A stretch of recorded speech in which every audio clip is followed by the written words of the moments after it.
안녕하세요. 저는 쿠브플로 알아보기 발표 진행을 맡은 김예은이고요. 제가 발표가 끝나야 쉬는 시간이 진행되기 때문에 빠르게 진행해 보도록 하겠습니다. 발표에 들어가기에 앞서 저에 대해서 간단하게 소개하겠습니다. 저는 경험에 경험을 더하는 개발자 김예은입니다.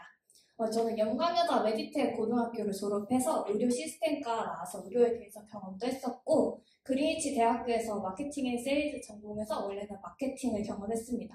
저 특이한 경험으로는 저는 타워 크레인 운전을 할 수 있고요. 그리고 영상 편집이나 빅데이터 분석과 과정 수료해서 ML 엔지니어로 일했습니다. 그래서 여러 가지의 경험이 이루어져서 저를 만들어 주었고, 앞으로도 경험으로 지속적으로 성장하고 싶어서 경험에 경험을 더하는 개발자라는 수식어를 붙였습니다. 그리고 하단에 QR코드 보시면은 저의 링크드인 프로필로 연결되는데요. 그래서 링크드인이 투혼되어서 같이 여러 개발에 대한 지식을 공유하면 좋을 것 같아가지고 첨부해놨습니다. 승규님이 진행하신 딥다이브 쿠버네티스 스터디를 통해서 쿠버네티스랑 쿠브플로우에 대해서 처음으로 경험했는데요. 부족하지만 오늘은 쿠브플로우 경험에 대해서 여러분과 같이 공유하고 싶어서 이 자리에 서게 됐습니다. 목차를 살펴보면 크게 세 가지 갈래로 나눠지는데요. 처음에는 쿠브플로우가 무엇인지, 두 번째는 쿠브플로우의 구성 요소에 대해서, 세 번째는 쿠브플로우와 MLOps가 어떤 관계를 가지고 있는지에 대해서 알아보려고 합니다. 먼저 쿠브플로우가 무엇인지에 대해서 의미를 알아보면 쿠브플로우라는 뜻은 쿠버네티스의 쿠브와 ML 워크플로우의 플로우를 합쳐서 쿠브플로우라고 불리게 되었습니다. 정확한 뜻은 쿠버네티스 환경에서 ML 라이프 사이클의 각 단계를 다룰 수 있는 오픈소스를 의미하는데요. 개발자, 데이터 사이언티스트, ML 엔지니어 등 모두가 모델 구축부터 테스트, 배포까지 ML 라이프 사이클의 모든 부분을 처리할 수 있는 서비스를 제공하고 있습니다. 그렇다면 쿠브플로우가 뭔지 알았는데 어떻게 사용하는 건지에 대해서 생각해 보겠습니다. 쿠브플로우는 이름에서와 같이 ML에 특화되어서 나온 워크플로우 서비스인데요. AWS의 세이지메이커나 GCP의 버틱스 AI를 떠올리실 수 있는데 전체적인 틀은 쿠브플로우에서도 사용할 수 있는데 아무래도 클라우드 서비스다 보니까 막대한 비용이 있습니다. 그렇기 때문에 오픈소스인 쿠브플로우를 먼저 사용해 보시고 나중에 GCP, AWS, 애저에서 같은 곳에서도 호환시켜서 쿠브플로우를 사용할 수 있기 때문에 편리하게 사용하실 수 있습니다. ML에 특화되었다고 하면 어떤 부분이 특화되어 있는지에 대해서도 궁금하실 것 같습니다. 이제부터 어떻게 쿠브플로우가 이루어졌는지, ML에 대해서 어떻게 도움을 줄 수 있는지에 대해서 살펴보고자 합니다. 전체적인 쿠브플로우 에코시스템을 나타낸 그림인데요. 하드웨어 위에 인프라 보시면 GCP, AWS, 애저, 로컬로 다 이루어져 있고 그 위에 쿠브플로우 컴포넌트 위에 주피터랩, VS 코드, RStudio, 그리고 이를 이용해서 파이토치나 텐서플로우, XGBoost를 사용할 수 있는데요. 저희는 이 전체적인 부분에서 쿠브플로우 컴포넌트를 중점적으로 사용해 보려고 합니다. 총 6개의 컴포넌트들을 알아볼 건데요. 위에 굵은 글씨는 서비스의 기능이고 밑에 작은 글씨는 해당 기능을 제공하는 쿠브플로우의 서비스 이름입니다. 뒤에서 하나씩 자세히 다루기 전에 먼저 간단하게 하나씩 확인해 보도록 하겠습니다. 데이터 전처리나 학습, 테스트 같은 전체적인 파이프라인은 쿠브플로우 파이프라인을 통해서 구축할 수 있고 노트북스는 그림에서와 같이 주피터 랩이나 VS 코드, RStudio를 사용할 수 있습니다. 대시보드는 말 그대로 실행되는 내용들을 대시보드를 통해서 확인할 수 있고 오토ML에서는 하이퍼 파라미터 튜닝 같은 것을 카티브를 이용해서 사용할 수 있습니다. 모델 트레이딩은 쿠브플로우 트레이닝 오퍼레이터를 이용해서 학습할 내용을 관리할 수 있고 마지막으로 모델 서빙은 K서브를 이용해서 API로 쉽게 인퍼런스를 진행할 수 있습니다. 이제부터 하나씩 자세히 살펴보도록 하겠습니다. 쿠브플로우 센트럴 대시보드에 대해서 먼저 알아볼 건데요. 클러스터에서 실행되는 구성 요소의 실행 및 내용들을 확인할 수 있도록 UI를 제공하고 있습니다. 그림에서와 같이 최근에 사용된 노트북, 최근에 사용된 파이프라인, 그리고 파이프라인이 제대로 실행됐는지에 대해서 저희가 UI적으로 확인을 할 수 있습니다. 또한 프로필을 이용해서 사용자를 등록할 수도 있고 삭제할 수도 있고 사용자한테 읽기, 쓰기 등의 권한을 부여하는 것도 가능합니다.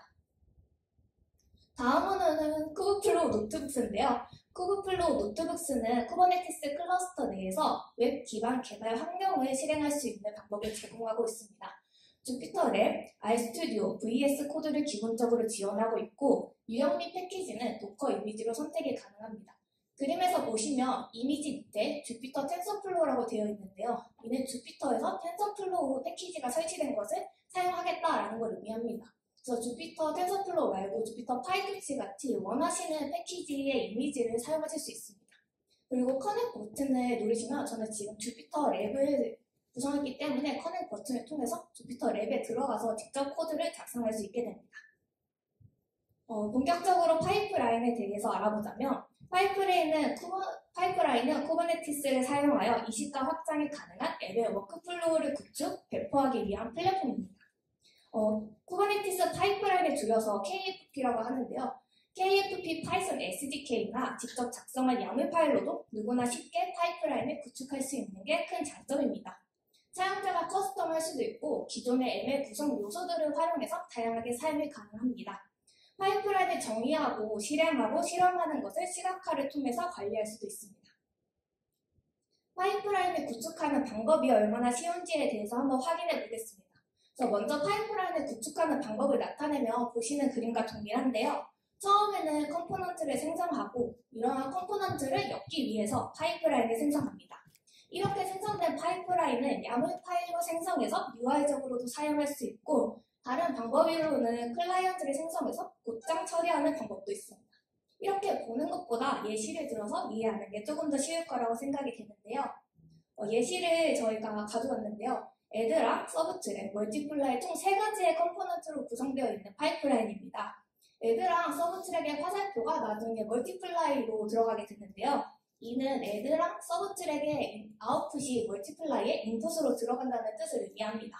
이런 식으로 파이프라인이 구축되기 위해서 어떻게 진행되는 건지 확인해 보도록 하겠습니다. 앞서 나왔던 노트북스에서 커넥을 통해서 들어온 주피터 랩인데요. 노트북스를 이용해서 주피터 랩에서 이렇게 간단하게 예시 코드를 작성했습니다. 전체적인 코드는 이렇게 구성이 되어 있고요. 이 부분이 컴포넌트 부분인데 add, 서브트랙, 멀티플라이 총 3개의 컴포넌트로 구성이 되어 있습니다. 먼저 add를 살펴보는데 add와 서브트랙의 아웃풋이 멀티플라이의 인풋으로 들어간다고 했기 때문에 add가 먼저 실행돼야 되기 때문에 add를 먼저 살펴보겠습니다. add 컴포넌트에는 KFP를 임포트하고 DSL.컴포넌트라고 데코레이터를 사용해서 컴포넌트를 정의해 주는데요. DSL은 도메인 스페시픽 랭귀지라는 뜻입니다. 이렇게 컴포넌트의 데코레이터를 작성하고 그 다음에 add 함수를 정의해야 하는데요. add 함수는 말 그대로 num1이랑 num2를 받아와서 그냥 값을 반환해주는 형식으로 간단하게 구성이 되어 있습니다. 두 번째 서브트랙도 똑같이 num1이랑 num2를 받아와서 빼기를 진행하고 값을 반환하게 되고 멀티플라이도 이제 익숙한 컴포넌트 데코레이터 사용하고 그 다음에 num1이랑 num2를 받아서 곱하고 값을 반환해주는 간단한 함수로 이루어져 있는데요. 이렇게 컴포넌트를 작성했다면 3개의 컴포넌트를 저희가 따로 정의되어 있기 때문에 엮어주기 위해서 파이프라인을 작성하는 부분이 필요하게 됩니다.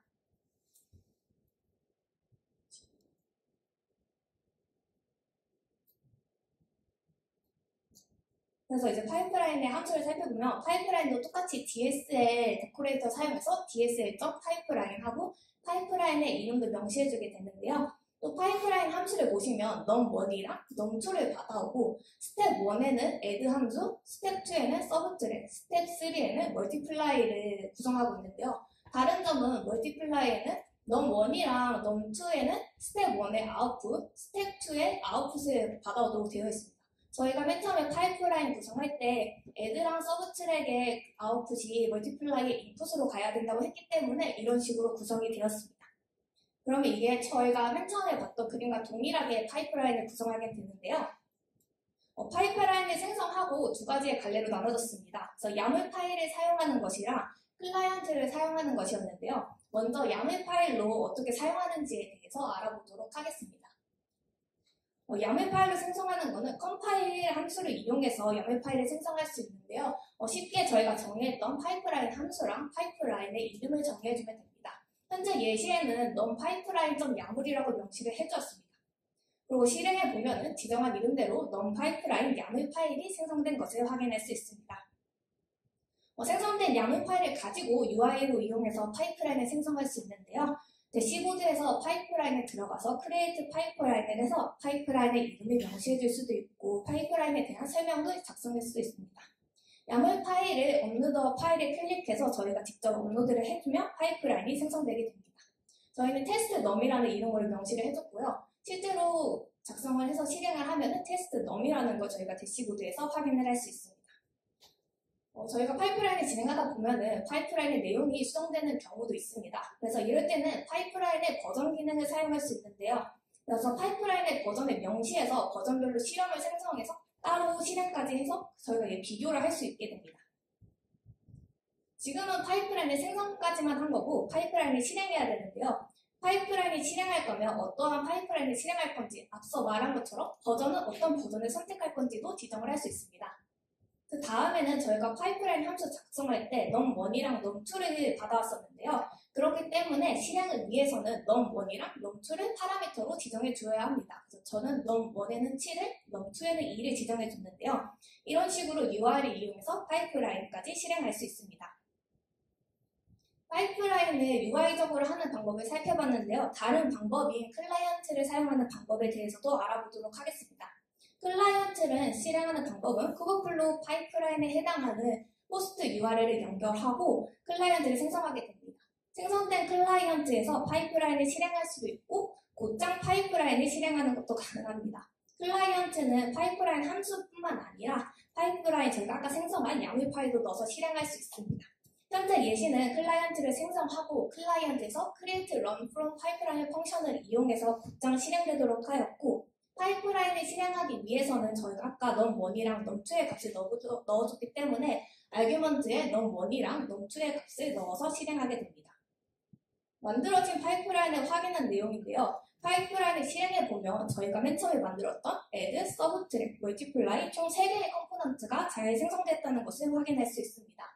각 컴포넌트의 오른쪽에는 잘 실행되어 초록색 체크 표시로 되어 있는 것도 확인할 수 있습니다. 그리고 각 컴포넌트를 클릭하면 들어온 인풋, 아웃풋, 로그까지 볼 수 있는데요. 현재 예시는 최종 컴포넌트인 멀티플라이의 인풋과 아웃풋을 확인할 수 있습니다. 멀티플라이에서 num1은 add의 아웃풋이었고 num2는 서브트랙의 아웃풋이었는데요. 처음에 파이프라인 생성할 때 저희가 num1에는 7을 줬고 num2에는 2를 주면서 진행했기 때문에 add 함수의 7 더하기 2의 값인 9가 num1에 들어와 있고 num2에는 서브트랙의 7 빼기 2 값인 5가 제대로 들어와서 아웃풋이 45로 잘 진행된 것도 확인할 수 있었습니다. 저희가 파이프라인까지 확인을 해봤고 이번엔 트레이닝 오퍼레이터에 대해서 알아볼 건데요.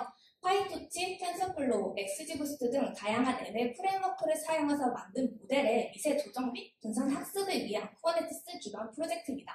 그림과 같이 허밍페이스, 딥스피드와 같은 다른 ML 라이브러리를 트레이닝 오퍼레이터와 통합해서 쿠버네티스에서 ML 학습도 가능하고 파이썬 SDK나 API를 이용해서 구성이 가능합니다. 파이토치 잡이나 텐서플로우 잡을 생성할 수도 있고 잡 스케줄도 진행할 수 있습니다. 이번엔 카티브에 대해서 알아볼 건데요. 카티브는 오토ML을 위한 쿠버네티스 기반 프로젝트고요. 피처스에 보시면 하이퍼 파라미터 튜닝, 얼리 스타핑, 뉴럴 아크텍처 서치를 지원하고 있습니다. 베이지안 옵티마이제이션, 트리 랜덤 등의 다양한 오토ML 알고리즘도 지원을 하고 있고요. 하이퍼 파라미터 튜닝 시에는 최적화한 하이퍼 파라미터 알고리즘 그리고 얼리 스타핑을 지원하기 때문에 얼리 스타핑 포인트, 사용할 매트리스 그리고 최대 얼마만큼 시도를 할 건지 맥스 트라이얼 카운트, 얼마만큼의 실패를 허용할 건지를 지정할 수 있는 맥스 페이드 트라이얼 카운트를 저희가 지정할 수 있습니다. 또한 카티브는 파이썬 SDK로도 가능하고 대시보드를 이용해서 웹 UI 그리고 API로도 저희가 사용이 가능하게 됩니다. 카티브를 이용해서 하이퍼 파라미터 튜닝을 돌린 값을 대시보드로 확인한 결과값인데요. 밑에 주황 박스를 보시면은 베스트 트라이얼 파라미터, 베스트 트라이얼 퍼포먼스가 있는데요. 베스트 트라이얼 파람스에서는 지정한 최적화의 파라미터의 최적의 값을 의미합니다. 저는 러닝레이트랑 너무FC의 최적의 값을 구해달라고 했기 때문에 밑에 보시면 베스트 트라이얼 파람스에 러닝레이트랑 너무FC의 값이 들어있습니다. 또한 베스트 트라이얼 퍼포먼스에서는 사용한 매트릭스의 값을 의미하는데요. 저는 로스랑 어큐러시를 지정했기 때문에 로스랑 어큐러시 지정한 매트리스의 값을 이용해서 최적화된 파라미터 값을 얻을 수 있었습니다. 이를 또 UI적으로 이렇게 그래프로도 확인할 수 있었고, 최적화된 값은 여기서 끝이 아니라 클라이언트 이용해서 다시 값을 가져와서 학습하고 연결해서 이용할 수 있습니다. 마지막으로 저희가 맨 처음에 이제 학습도 해봤고 파이프라인도 구축하고 하이퍼 파라미터 튜닝까지 했다면 모델을 서빙하기 위해서 K-서브를 이용할 수 있는데요. K-서브는 사이클런이나 XGBoost, 텐서플로우, 파이토치와 같은 ML 프레임워크와 사용자가 정의한 모델을 사용해서 CPU, GPU에서 모델 추론이 가능한 서버리스 배포를 제공하고 있습니다. 그래서 자동 확장도 되고 네트워킹이 살아있는지 상태 검사를 할 수 있고, 사용하지 않으면 제로로 관리하는 스케이트 제로, 카나리아 롤아웃 등의 기능들을 ML 배포 시에 제공하고 있습니다. 그림을 확인하면 모델 인퍼런스 옆에 작게 모델 스토리지가 있는 것을 확인할 수 있는데요. 만들어진 모델을 가져와서 사용하기 때문에 지원하는 스토리지가 있는데, 이 스토리지는 구글 GCS, AWS3, 애저 블록 스토리지, 로컬 컨테이너 파일 시스템, PVC 형식 등으로 전체적으로 지원이 되고 있습니다. 스토리지에 모델 URL만 넣어가지고 올릴 수 있어서 매우 쉽게 모두가 배포할 수 있다는 장점이 있습니다. K-서브에 호스팅된 모델로부터 인퍼런스 가지고 오고 싶으면 인퍼런스 서비스에 인스턴스를 호출하면 되는데요. 포스트 요청으로는 예측 값이나 예측 값에 대한 설명을 받아올 수 있고, get으로는 모델 목록이나 모델 상태를 받아올 수도 있습니다. 현재 보여드리는 것은 버전 1이고 버전 2에서는 이외에 추가적인 내용들이 있는데, 하지만 모델 예측값에 대한 설명은 지원되지 않으니 참고하셔서 필요에 따라서 버전을 선택하시기 바랍니다. 이렇게 전체적인 쿠브플로우 컴포넌트들을 살펴봤는데요. 이제 이러한 쿠브플로우가 왜 ML의 특화인가에 대해서 좀 더 살펴보고자 합니다. MLOps란 머신러닝의 ML이랑 오퍼레이션의 OPS가 합쳐져서 MLOps라고 불리는데요. 전체적으로 ML은 데이터 수집, 전처리, 모델 구축, 학습 평가를 진행하고, 옵스의 부분에서는 모델 배포나 모니터링, 테스트를 진행하게 되는데요. 저희가 여태까지 얘기했던 쿠브플로우 컴포넌트들이랑 연결지어서 생각해 볼 수 있습니다. 데이터를 수집하고 전처리하고 모델을 만들고 학습하는 과정을 파이프라인을 만들어서 관리할 수 있었고, 학습 과정에서는 트레이닝 오퍼레이터를 사용할 수 있었습니다. 하이퍼 파라미터 튜닝을 진행하는 부분에서는 카티브를 사용해서 모델을 평가할 수 있었고, 마지막 옵스의 부분에서는 저희가 모델을 배포하고 모니터링하는 부분에서는 K-서브를 이용해서 간단하게 올리고 호스트 요청으로 값을 가져올 수도 있었습니다. 전체적인 ML 옵스의 기능을 쿠브플로우 안에서도 진행이 가능하다는 것을 확인할 수 있었습니다. 전체적인 부분이 아니더라도 모델을 만들고 K-서브에만 이용해서 배포할 수 있고, 하이퍼 파라미터 튜닝만 쿠브플로우에서만 진행할 수 있고, 부분적으로 각자의 개발 환경에 맞게 사용할 수 있습니다. 처음에 쿠브플로우 에코시스템에서 확인했듯이 저희가 여러 클라우드 서비스에서도 활용이 가능하고 확장이 가능합니다. 쿠브플로우의 제일 큰 목적인 ML 엔지니어, 데이터 사이언티스트, 데이터 엔지니어는 이 부분만이 아닌 서로 여러 부분을 쉽게 활용할 수 있다는 부분이 여러분에게 잘 전달되었기를 바랍니다. 이번 기회를 통해서 쿠브플로우를 직접 사용해보고자 하는 계기가 되셨길 바랍니다. 이상 쿠브플로우 알아보기였습니다. 감사합니다. 감사합니다. 쿠브플로우에 대해서 질문 시간을 또 갖도록 하겠습니다. 네. 저도 쿠브플로우를 처음 해봐가지고 전문적인 거는 말씀해주셔서 네. 서로 우리 답변할까 그러면? 네. 이게 처음 했는데도 이렇게 발표할 수 있는 기회를 줄 수 있는 게 저희 제보죠. 매년에 또 네. 올라오면 뭔가 자랑하고 싶은 욕구가 자꾸. 자, 네. Q&A를 천천히 할게요. 네. 우리 3시부터 쉬는 시간이에요. 또 그리고 30분 정도 이제 네트워크 타임이라고 저희 그냥 가볍게 나가서 이제 얘기 나누시고 프로젝트 부스도 좀 보시고, 예. 그래서 30분 정도 쉬어갈게요. 힘드시죠? 네. 점심시간 이게 2시부터 3시가 제일 힘든 시간인데, 그죠? 근데 다 주무시는 분이 없네. 아, 너무 좋네요. 자, 질문 한번 볼까요? 네. 질문이 없나? 예. 잠깐만. 혹시 예원님한테 그냥 개인적으로 하고 싶은 얘기라도, 네, 질문이 막 올라왔습니다. K-서브 사용 시 텐소로 뭔가요? 예, 전 모른다는데 죄송합니다. 한 개 서빙 가능한가요? 저도 처음 들어봐요. 자, 혹시 아시는 분은 여기 질문에 써주세요. 네. 저그 링크드인에 올려주시면 제가 찾아보겠습니다. 찾아서 제가 알려드리도록 하겠습니다. 이럴 때 갑자기 챗 GPT 한번 써보고 싶은 제 욕구가 지금 바로 생기고 있습니다. 자, 다음. 기존의 쿠버네티스 클러스터 운영 경험이 있으신가요? 아니요, 전혀 없고요. 이번에 스터디 통해서 저희가 딥다이브 쿠버네티스 스터디여서 쿠버네티스 아예 제로인 사람부터 쿠버네티스 잘하는 사람까지 전체적으로 쿠버네티스를 직접 해보자 해서 진행한 거였고, 저도 쿠버네티스에 대해서 처음 해봤고 이번에 쿠브플로우도 처음 진행하게 됐습니다. 이게 좀 난이도가 있잖아요. 진입장벽이 있는 쿠버네티스 쪽은 대단하신 것 같아요. 그죠? 자, 실제로 쿠브플로우로 학습한 모델이 있나요? 만약 있다면 사용하시면서 불편한 점이 없으셨나요? 제가 간단하게 쿠브플로우로는 그냥 JML의 기본적인 아이리스 데이터셋 학습 같은 걸 진행했었는데요. 제일 불편했던 점으로 꼽자면은 그냥 기존의 컴퓨터로 하기에는 좀 용량이 좀 문제가 있었다. 그래서 제가 GCP를 사용했는데 GCP에서도 굉장히 조금 비용이 조금 나가긴 해서 좀 슬펐는데, 그거 말고는 딱히 불편한 점은 없었고요. 제가 아무래도 파이썬만 사용하다 보니까 쿠브플로우 자체가 파이썬 SDK로 많이 사용할 수 있어서 괜찮았었습니다. 야, 아까 질문에 대한 답변이 여기 데모션을 보니까 나와 있다고 하네요. 감사합니다. 네, RT 서빙 지원하는 것 같네요. 자, 쿠브플로우 서브스크립션? 이 명령어인가요? 이 AI 플랫폼이 있나요? 예, 이것도 GPT한테 물어보든지 하겠습니다. 이런 좋은 질문들 해주시면 좋지. 네, 더 열심히 공부하도록 하겠습니다. 얘 왜 또 올라왔어? 아닌가? 이거 리센트로 되었죠? 네. 자, 혹시 또 질문 있으세요? 네. 네, 나왔다. ML플로우랑 비교해서 장단점은 어떻게 생각하시나요? ML플로우를 제가 사용해보진 않았는데, 아무래도 쿠브플로우가 좋은 점이 애초에 쿠버네티스랑 다 연결되어 있기 때문에 복장 쉽게 사용할 수 있고 배포도 쉽다는 점이 좀 다른 것 같아요.